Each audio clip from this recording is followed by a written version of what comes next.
ఎలా ఉన్నారు? బాగున్నారా? నేను మీ రాతోడు మహి. 10 నిమిషాలలో ఇల్లు అనేది ఎలా క్లీన్ చేసుకోవాలి, ఎలాంటి టిప్స్ పాటిస్తే మన ఇల్లు అనేది క్లీనింగ్గా ఉంటుంది అనేది చూద్దాం. ముందు మన ఛానల్ని కొత్తగా ఎవరైనా చూస్తున్నట్టయితే లైక్ అండ్ సబ్స్క్రైబ్ చేసుకోండి. వీడియో పూర్తిగా చూడండి. సో వీడియోలోకి అయితే వెళ్ళిపోదాం. నీట్గా ఉంటేనే మనకు ప్రశాంతంగా ఉంటుంది. సో మన ఇంటిని మొత్తాన్ని నీట్గా పెట్టుకోవాలి. సో మనమైతే ముందుగా వంట అయితే స్టార్ట్ చేస్తాం కదా. సో అప్పుడే కొన్ని టిప్స్ అనేది పాటిస్తే మనకు వంట దగ్గర అనేది నీట్గా ఉంటుంది అనమాట. మనకు హడావిడిగా అన్ని అక్కడ ఇక్కడ సామాన్లన్నీ వేస్తూ ఉంటాం వంట చేసేటప్పుడు. సో అలాంటప్పుడే కొంచెం ఓపిక తెచ్చుకొని మనం వంట చేసేటప్పుడు ఇప్పుడు ఇటు సైడ్ అన్నం పెట్టేస్తాం, ఒక సైడ్ ఏమో కర్రీ చేసేస్తాం. కర్రీ చేయంగానే మనకు చెత్త అనేది ఉంటుంది. సో దాన్ని మనం ఒక కవర్లో వేసుకోవడం కానీ అప్పుడప్పుడే క్లీన్ చేసుకోవడము, ఎక్కడ ఉన్న సామాన్లు అక్కడే పెట్టుకోవడం వలన మన వంట దగ్గర మొత్తం నీట్గా ఉంటుంది అనమాట. మన స్టవ్ కానీ మనం ఒక స్టవ్ కర్రీ కలిపేటప్పుడు కానీ కింద పడకుండా జాగ్రత్తగా చూసుకోవాలి. ఒకవేళ మీకు అలా కుదరకపోతే ఏం చేయాలంటే మీరు వంట మొత్తం అయిపోయిన తర్వాత ఎప్పటికప్పుడు క్లీన్ చేసుకుంటే మీ వంట దగ్గర అనేది నీట్గా ఉంటుంది. ఎప్పుడైతే మనము ఎక్కడ వస్తువులు అక్కడ పెట్టి మన ఇల్లు అనేది నీట్గా ఉందనుకో మన మనసు కూడా అంతే ప్రశాంతంగా ఉంటుంది. సో ఒక్క 10 minutes మనము మన కోసం కేటాయించినాం అనుకో, మనది కాదనుకున్నాం అనుకో, మన ఇల్లు చాలా నీట్గా ఉంటుంది. ఎప్పుడు చూడండి, మీ ఇల్లు నీట్గా పెట్టుకొని చూడండి, మీ మనసు ఎంత ప్రశాంతంగా ఉంటుందో, చాలా ప్రశాంతంగా ఉంటుంది. సో మీరైతే ఒక 15 daysకి ఒకసారి అలా ఇల్లు అనేది క్లీన్ అనేది చేసుకోండి. మీరు వీలైనప్పుడల్లా ఒక 15 daysకో 20 daysకో అలా ఇల్లు అనేది క్లీన్ చేసుకోండి. మనం క్లీనింగ్ ఉంటేనే మన హెల్త్ అనేది కూడా బాగుంటుంది. సో అలా ఒకరోజు ఫ్రిడ్జ్ క్లీన్ చేసుకోండి, ఒకరోజు కిచెన్ క్లీన్ చేసుకోండి, ఒకరోజు హాల్ క్లీన్ చేసుకోండి, బెడ్రూమ్ క్లీన్ చేసుకోండి. అలా ఒక్కొక్క రోజు ఒక్కొక్కటి పెట్టుకున్నారనుకో ఎలాగో మనం ఇంట్లోనే ఉంటాం. సో అలా అని ఇల్లు అనేది క్లీన్గా ఉంటే మన మనసు ప్రశాంతంగా ఉంటుంది. సో మన హెల్త్ కూడా బాగుంటుంది ఆటోమేటికల్లీ. మెయిన్ అయితే కిచెన్ అనేది చాలా క్లీన్గా ఉండాలి. మీరు ఎప్పుడు వంట చేసినా కానీ మీరు తీసిన ఏవైనా ఉప్పు, కారం, పసుపు డబ్బాలు ఉంటాయి కదా, అవి నీట్గా సర్దేసుకోండి. అక్కడ పెట్టేసుకోవడం వలన మీ నీట్నెస్ అనేది ఉంటుంది. మీకు ఇంకొకసారి అవి మళ్ళీ అవసరం కూడా ఉండదు. సో అలా చేసుకోండి. ఇప్పుడు పొద్దున్న మీకు ఏ వంటకం చేయాలో మీకు తెలుసు. సో అందుకని నైట్ అయితే దానికి కావాల్సిన కూరగాయలు కానీ కట్ చేసుకొని అయితే పెట్టుకోండి. అప్పుడు మీకు త్వరగా వంట అనేది త్వరగా అయిపోతుంది. మార్నింగ్ ఏ హడావిడి లేకుండా అయిపోతుంది అన్నమాట. సో మీరు అంత టెన్షన్ తీసుకోవాల్సిన అవసరం కూడా ఉండదు. మీ హెల్త్ కూడా బాగుంటుంది. సో మీ పని కూడా ఈజీగా అయిపోతుంది. మార్కెట్కి వెళ్ళారనుకో కూరగాయలు తెస్తారు. ఆ కూరగాయలని అప్పుడే సర్దేసుకోవడం కానీ ఫ్రిడ్జ్లో నీట్గా పెట్టేసుకోవడం కానీ అలా చేసుకున్నారనుకో మీ ఫ్రిడ్జ్ కూడా నీట్గా ఉంటుంది. అక్కడ ఉంటేనే కదా సామాన్లు నీట్గా అనేది ఉంటుంది. సో అలాగనే మీ ఫ్రిడ్జ్ని కూడా అప్పుడే తెచ్చిన సామాన్లని అలా సర్దేసుకోవాలి. సో ఇంకా డీమార్ట్ నుంచి ఏమైనా సరుకులు తెస్తారు కదా. సో నెలకైతే మనము డీమార్ట్కి వెళ్తాం. అయితే నెలకి సరిపోయిన సామాన్లన్నీ తీసుకురావాలి. అలా తీసుకొచ్చి మనకు తెలుసు ఎంత సామాన్లు అవుతున్నాయి, నెలకి ఎంత సరిపోతున్నాయి అనేది తెచ్చుకొని ఒకసారి పెట్టుకొని ఆ రోజు మనం నీట్గా సర్దేసుకున్నాం అనుకో, అప్పుడు మన ఇల్లు కూడా నీట్గా ఉంటుంది. మనం ఎక్కడ పెట్టిన సామాన్లు అనేటివి కూడా అక్కడే ఉంటాయి. సో అలానే ప్లాన్ చేసుకోవాలి. మనం ఏదైనా అలా ప్లాన్ చేసుకోవాలి. ఏమవుతుందంటే ఒకటి మన ఇల్లు అనేది నీట్గా ఉంటుంది. ఎప్పటికప్పుడు మనం క్లీన్ చేసుకుంటాం కాబట్టి మన ఇల్లు నీట్గా ఉంటుంది. మనకు అంటే ఎంత ఖర్చు అవుతుంది, మంత్లీ ఎంత ఖర్చు అవుతుంది అనేది ఫైనాన్షియల్స్ అనేది కూడా మనకు సెట్ అయిపోతుంది అనమాట. సో ఎంత ఖర్చు అవుతుంది అనేది తెలుస్తుంది, ఒక లెక్క అనేది వస్తుంది. సో మంత్లీ ఎంత ఖర్చు అవుతుంది మనకి అనేది కూడా మనకు తెలుస్తుంది అనమాట. ఈ రెండు అనేది ప్లస్ పాయింట్స్ అనమాట. 20 daysకి ఒకసారి మొత్తం ఇల్లు అనేది డీప్ క్లీనింగ్ అనేది చేసేసుకుంటారు. ఎందుకంటే ఇప్పుడు ఇంట్లో చిన్నపిల్లలు ఉంటారు. సో వాళ్ళు సామాన్లు అనేది అటు ఇటు అనేది వేస్తారు. సో మనం 20 daysకైనా 15 daysకైనా మీకు వీలుని బట్టి మీ టైంని బట్టి చూసి 15 daysకైనా 20 daysకైనా ఇల్లు అనేది మొత్తం క్లీన్ చేసుకుంటూ వెళ్ళండి. అంటే ఒక్కొక్క రోజు ఒక్కొక్కటి పెట్టుకోండి. మీకు అంటే వీలుని బట్టి పెట్టుకోండి ఇల్లు క్లీనింగ్ ఉంటేనే మనం క్లీనింగ్ ఉన్నట్టు. మనము ఒకటి బ్యాడ్ హ్యాబిట్ ఏంటంటే కొద్దిసేపు అయినాక చేద్దాంలే, కొద్దిసేపు అయినాక పండుకొని చేద్దాంలే, ఆ మైండ్ సెట్ అనేది అస్సలు ఉండొద్దు ఆడవాళ్ళకైతే. అలా ఉండడం వల్ల ఎక్కడి పనులు అక్కడే ఉండిపోవడం గానీ అలా జరుగుతదనమాట. మనం ఎప్పుడు పనులు అప్పుడు చేసుకుంటేనే మనకనేది మన ఇల్లనేది నీట్‌గా ఉంటది. మనకు గూడా మంచిగా అనిపిస్తది. సో, ఎప్పుడు పని అప్పుడు చేసుకొని అప్పుడు మీరు పండుకోండి. అప్పుడు గూడా మీకు నిద్రొస్తది. లేదంటే మనకు నిద్ర కూడా సరిగ్గా రాదు. మన ఇల్లు గలీజుగా ఉంటే నిద్ర వస్తదా మనకు? రాదు కదా!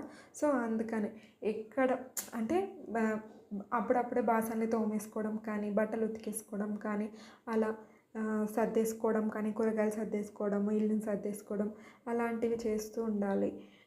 చేయండి. అలా చేసి ఆ తర్వాత మనకు నిద్ర అనేది రావాలంటే మనకి ఎంత ఖర్చు అవుతుంది అనేది తెలుసుకోవాలంటే ఓకేనా? మనకు కూరగాయలకి ఎంత ఖర్చు అవుతుంది, మన అంటే మనం తెచ్చే కిరాణా సామాన్లు ఉంటాయి కదా, వాటికి ఎంత ఖర్చు అవుతుంది అనేది ఒక డైరీ అనేది మెయింటైన్ చేయండి. మనకు ఏ వస్తువు ఎప్పుడు అంటే ఏ అంటే ఖర్చు చేస్తున్నాం అనేది మనకు తెలుస్తుంది. అంటే మంత్లీ ఇంత ఖర్చు అవుతుంది, అంటే ఎవరైనా చుట్టాలు వస్తే ఇంత ఖర్చు అవుతుంది, మంత్లీ రేషన్ అంటే సామాన్లు ఉంటాయి కదా, వాటికి ఇంత ఖర్చు అవుతుంది, కూరగాయలకి ఇంత ఖర్చు అవుతుంది, పాలకి ఇంత ఖర్చు అవుతుంది, వాటర్కి ఇంత ఖర్చు అవుతుంది అనేది ప్రతిదీ ఒక బుక్లో అనేది రాసుకున్నాం అనుకో, మనకు ఫ్రీగా ఉన్నప్పుడే రాసుకోవాలి. అలా రాసుకున్నాం అనుకో మీకు మంత్లీ అనేది ఎంత ఖర్చు అవుతుంది, మనం ఎంత చేయగలం, దాంట్లో ఎలా మేనేజ్ చేయాలనేది కూడా మీకు అనేది ఒక ఐడియా అనేది వస్తుంది. సో, దాన్ని బట్టి మీరు ప్లాన్ చేసుకోవచ్చు అనమాట. మనం హౌస్ వైఫ్స్ కదా, ఇంట్లో ఉండి అన్నీ చూసుకోవాలి మనమే. వాళ్ళు ఏం చేస్తారు అంటే బయట వెళ్ళి జాబ్ చేసుకొని వస్తారు. సో, వాటిని మనము వాళ్ళు ఇచ్చిన మనీ తోటి మనము ఇల్లు మొత్తాన్ని రన్ చేయాలి కాబట్టి, సో, అందుకని మన ఖర్చులు ఎక్కడ ఎంత పెడుతున్నాం అనేది ఒక ఐడియా అనేది ఉండాలి. సో, అందుకని చెప్తున్నా, ఒక డైరీ అనేది కంపల్సరీగా మెయింటైన్ చేయండి. ఒక ఐడియా కోసం అంతే. మీరు ఇలా త్వరగా పని చేసుకున్నారనుకో, అప్పుడు అంటే 4:00కి మీ పిల్లలు వస్తారు కదా, అప్పుడు మీకు పిల్లలతోటి అనేది టైం స్పెండ్ అనేది ఉంటుంది. మీ హస్బెండ్తో టైం స్పెండ్ చేయొచ్చు అనమాట. పిల్లలతో కానీ, ఇంకా హస్బెండ్తో కానీ ఇంకా టైం స్పెండ్ అనేది చేయొచ్చు. మీతోటి మీకైనా ఇలా త్వరగా పని చేసుకుంటే ఎప్పటికప్పుడు చేసుకుంటే మీకు టైం ఉంటుంది, మీ పిల్లలకి టైం ఉంటుంది. సో, అలా పనిని అనేది నెగ్లెక్ట్ చేయకండి. ఎప్పటికప్పుడు పని చేసుకుంటే శుభ్రంగా ఉంటుంది, మీరు కూడా ప్రశాంతంగా ఉంటారు. సో, మీకు కూడా టైం అనేది ఉంటుంది. ఆ టైంలో మీకు నచ్చిన పని చేయండి. మీకు ఏదైతే చేయాలనిపిస్తుందో, బట్టలు కుట్టడం కానీ ఏదైనా, అంటే కొందరు ఉంటారు కదా ఫ్యాషన్గా బ్యాంగిల్స్ థ్రెడ్డింగ్ ఉంటుంది, ఆర్ట్ వేయడం ఉంటుంది. సో, అలా మీకు ఏదైతే నచ్చిందో ఆ ఫ్రీ టైంలో మీరు అనేది చేసుకోవచ్చు, లేదంటే పండుకోవచ్చు. అలా మీకు నచ్చింది చేయొచ్చు. మీకంటూ ఒక టైం అనేది ఉంటుంది. ఆ టైంలో మీరు చేసుకోవచ్చు అనమాట. మీరు పని త్వరగా చేసుకుంటే ఒక 10 మినిట్స్ నాది కాదు అనుకోని ఈ పని మొత్తం చేసుకున్నాను అనుకో, అప్పుడు మీరు ఫ్రీగా అయిపోతారు. సో, ఆ టైంలో అనేది మీరు మీకు ఇష్టమైన పని అనేది చేసుకోవచ్చు అనమాట. అది ఏదైనా కావచ్చు, ఆ టైంలో చేసుకోవచ్చు అనమాట.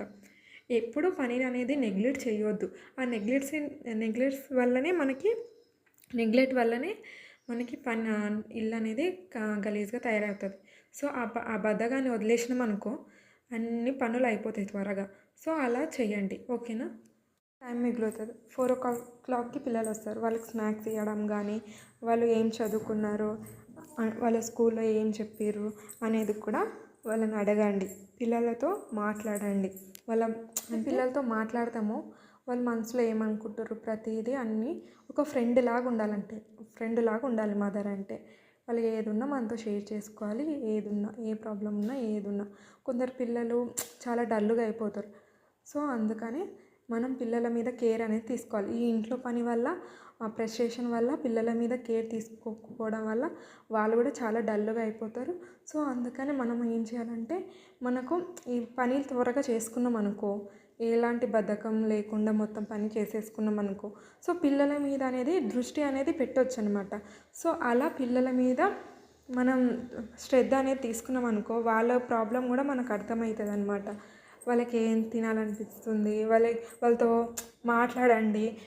అంటే ఎలా అంటే స్కూల్లో ఏం చెప్పారు, ఏం చేసినావు అనేది అడగండి. వాళ్ళతో మాట్లాడండి, మంచిగా ఉండండి వాళ్ళతోటి. అలా మీరు కలిసి ఉన్నారనుకో, ఒక ఫ్రెండ్ లాగా ఉన్నారనుకో, వాళ్ళు కూడా ఇంకా డల్గా ఉంటారు, యాక్టివ్గా ఉంటారు అనమాట. పిల్లలని మనం మాట్లాడితేనే కదా యాక్టివ్గా ఉంటారు. పిల్లల మీద అరవడం కానీ అలా చేయొద్దు. ఎందుకు అరుస్తారు పిల్లల మీద? మనం ఇలాంటి పనులు ఉండడం వల్లనే చిరాకు లేస్తుంది. సో మన ఇల్లు నీట్గా ఉందనుకో మనకు మనశ్శాంతిగా ఉంటుంది. అలా చిరాకు పిల్లల మీద కూడా అవ్వం. కానీ పిల్లలకు చెప్పండి, పిల్లలకు కూడా పనులు చెప్పాలి. చెప్తేనే మీరు ఇంట్లో ఏం చేస్తారు అనేది వాళ్ళకు కూడా తెలుస్తుంది. కాబట్టి మీకు ఎప్పుడైనా ఏదైనా తీసుకురావాలి అలా అనిపించినప్పుడు పిల్లలకు చెప్పండి. కూరగాయలు తరగడం కానీ ఇలాంటి కొన్ని చెప్పండి పనులు. ఎప్పుడు ఈవినింగ్ టైంలో చెప్పండి. వంట చేస్తారు కదా, నైట్ టైం అనుకుంటా, నైట్ టైంలో వంట చేస్తాం. అప్పుడు పిల్లలకు కూడా ఇలా చేయాలి, ఇలా హెల్ప్ చేయాలి అన్నట్టు అలా చెప్పండి. అప్పుడు వాళ్ళకు కూడా ఒక మా మమ్మీ ఇలా చేస్తుంది ఇలా అనేది వాళ్ళకు కూడా ఒక ఐడియా అనేది ఉంటుంది అన్నమాట. సో అలా చేయడం వల్ల మీ పిల్లలు మీతో కనెక్ట్ అయి ఉంటారు. అలా వాళ్ళకు కూడా కొంచెం మోటివేషన్గా ఉంటుంది. సో అలా అనేది యాక్టివ్గా ఉంటారు, అన్ని విషయాలలో యాక్టివ్గా ఉంటారు అనమాట. ఏదున్నా చేసుకోగలుగుతారు అనమాట. సో అలా మంచి అయినా చెడు అయినా మన పేరెంట్స్ దగ్గర నుంచే నేర్చుకుంటారు. సో మనం ఇంట్లో ఉంటాం కాబట్టి మనం త్వరగా పనులు చేసుకున్నాం అనుకో మన పిల్లలకు మంచి చెడు అనేది ప్రతిదీ మనము చెప్పొచ్చు అనమాట. వాళ్ళకి మనం చెప్పకపోతే ఇంకెవరు చెప్తారండి? పేరెంట్స్ చెప్పకపోతే ఒక మదరే అన్నీ చెప్పాలి. ఎందుకంటే నాన్న అనేటోడు బయటికి వెళ్ళి తను జాబ్ చేసి ఇంటికి వచ్చేసరికి లేట్ అవుతుంది ఒక్కొక్కసారి. సో కొందరు లేట్గా వచ్చే వాళ్ళు కూడా ఉంటారు. సో మదర్ రోల్ అనేది చాలా ఇంపార్టెంట్. సో అన్నీ మదర్ నేర్పించాలి. అలాగని అంటే ఫాదర్ మీద డిపెండ్ అయి ఉండొద్దని కాదు, ఫాదర్ కూడా చెప్పే విధంగా చెప్పాలి. సో ఇద్దరు 50-50 అనేది ఉండాలి కంపల్సరీ. పిల్లల పెంపకంలో ఇద్దరు పాత్ర అనేది 50-50 ఉండాలి. సో ఎందుకు చెప్తున్నానంటే పిల్లలకి మంచి సంస్కారం ఇస్తేనే కదా నువ్వు ఏం చేసినావు ఆస్తి అవన్నీ అడగరు. అంటే ఒక సంస్కారం అనేది పిల్లలకు అనేది ఇవ్వాలి. మనము మంచి పద్ధతి మంచి అలవాట్లు వాళ్ళకి నేర్పించామనుకో, ఒకరి విలువ అనేది నేర్పించామనుకో, పెద్దగా అయినాక వాళ్ళు కూడా అదే ఫాలో అయిపోతారు. మీరు ఏదైతే ఇప్పుడు నేర్పిస్తారో మీ నుంచే కదా వాళ్ళు నేర్చుకునేది. సో అందుకని అలా చేయడం వల్ల మనం వాళ్ళని ఒక మంచి దారిలో నడిపించే వాళ్ళం అవుతాం. అది మదర్గా మనమే చేయాల్సి వస్తుంది. సో అందుకనే మీకు ఫస్ట్ అయితే మీ పని చేసుకున్న తర్వాత మీకున్న టైంలోనే ఇవన్నీ చేసుకోవాలి. ఒక ప్లాన్ అనేది చేసుకోవాలి. ఒక 10 మినిట్స్లో అయ్యేదాన్ని మనము నెగ్లెక్ట్ అనేది చేయొద్దు. మన బద్ధకం కొంచెం ఒక పక్కన వదిలేసినాం అనుకో ఆటోమేటిక్గా మన ఇల్లు క్లీనింగ్ ఉంటుంది, మన మనసు క్లీనింగ్ ఉంటుంది, మన హెల్త్ క్లీనింగ్ ఉంటుంది. ప్రతిదీ మన పిల్లలతో సహా మనకు కావాల్సింది అదే కదా. సో అందుకని ఒక 10 మినిట్స్ కేటాయించినామనుకో మన మనసు అనేది ప్రశాంతంగా ఉంటుంది. సో అలా అనేది పాటించండి. ఒక ప్లాన్ అనేది వేసుకోండి. ఈరోజు నేను ఇది చేయాలి అది చేయాలనేది ఒక ప్లాన్ మైండ్లో అనేది ప్లాన్ వేసుకొని అలా నెక్స్ట్ చేసుకోండి. ఎందుకంటే మనకు తెలిసిన పనే కదా, ఏదో పెద్ద ఇది లేదు కదా. సో తెలిసిన పనే కాబట్టి ఇంపార్టెంట్ ఏది అని ఫస్ట్ ఇంపార్టెంట్ ఇది అనే పని ఫస్ట్ చేసుకోండి. చేసుకున్న తర్వాత అప్పుడు మనకు టైం ఉంటే అప్పుడు తర్వాత ఆ పని చేయండి. ఫస్ట్ ఇంపార్టెంట్ పని మాత్రమే చేసుకోండి. ఎందుకంటే మీరు కూడా అలసిపోతారు. ఎందుకంటే పొద్దునుంచి తినకుండా చేస్తారు. ఫస్ట్ తిన్న తర్వాత చేయండి ఏదైనా పని చేసేటప్పుడు. మీ హెల్త్ కూడా ఇంపార్టెంట్ కదా. సో అందుకని ఫస్ట్ తిన్న తర్వాత పని చేయడం వల్ల ఏమవుతుందంటే మనకు అంత కోపం కూడా ఫ్రస్ట్రేషన్ అలా ఏం రాదు.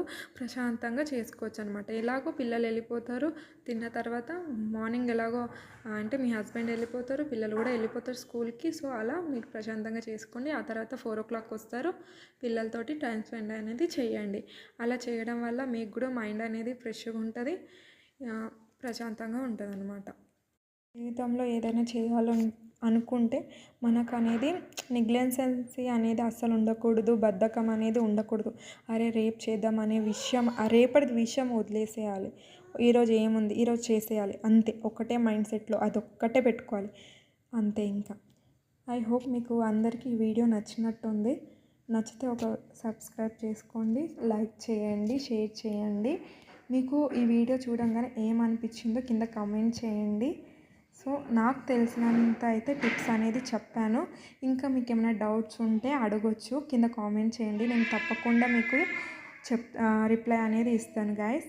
సో మీకు ఎలాంటి డౌట్ ఉన్నా ఏది ఉన్నా కానీ నాకు కింద కామెంట్ చేయండి, నేను చెప్తాను. మీరు కొత్తగా ఎవరైనా ఛానల్ని చూస్తున్నట్టయితే కింద సబ్స్క్రైబ్ బటన్ ఉంటుంది, దాన్ని క్లిక్ చేసి బెల్ ఐకాన్ని క్లిక్ చేయండి. మీకు నేను ఏ వీడియో చేసినా మీకు నోటిఫికేషన్ ద్వారా అనేది అందుతుంది. సో నా పని అయితే పూర్తిగా చూడి కింద కామెంట్ చేయండి గాయస్. ఏమైనా డౌట్స్ ఉంటే కూడా క్లారిఫై అనేది చేస్తాను. ఓకేనా?